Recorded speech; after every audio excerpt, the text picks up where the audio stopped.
Pintu air irigasi di Desa Kurungan Nyawa, Kecamatan Buai Madang, kembali dibuka untuk pengairan.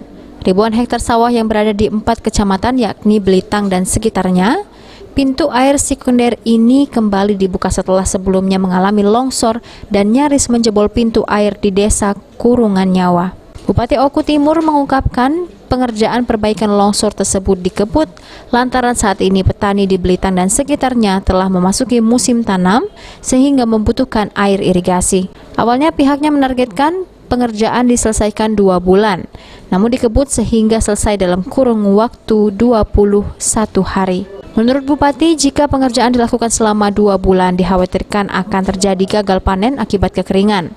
Saluran irigasi tersebut mengairi area persawahan di Belitang, Belitang 2, bahkan untuk Kabupaten Ogan Komering Ilir.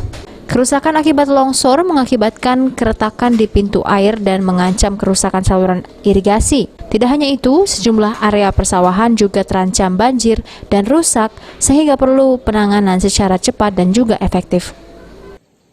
Ini dan Dapoktan yang ada di Belitang 1 dan Belitang 2, artinya mereka kekeringan air dan ini pada musim tanam. Kalau memang kemarin sampai dengan 2 bulan baru selesai, itu artinya bisa dikatakan pasti gagal panen. Tapi dengan percepatan kita bekerja sama dari PU Kabupaten dan PU Balai, bahkan PU Provinsi juga ikut nimbrung untuk membantu kegiatan ini.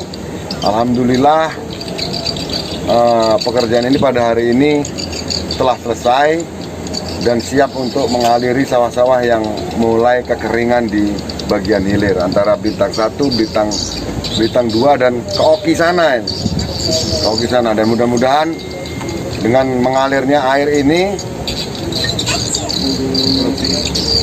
produksi sawah yang ada di bagian sana dapat sesuai dengan jadwal panennya.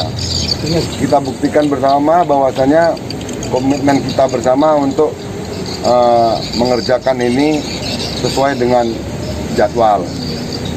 Kemarin janjinya kan 2 bulan.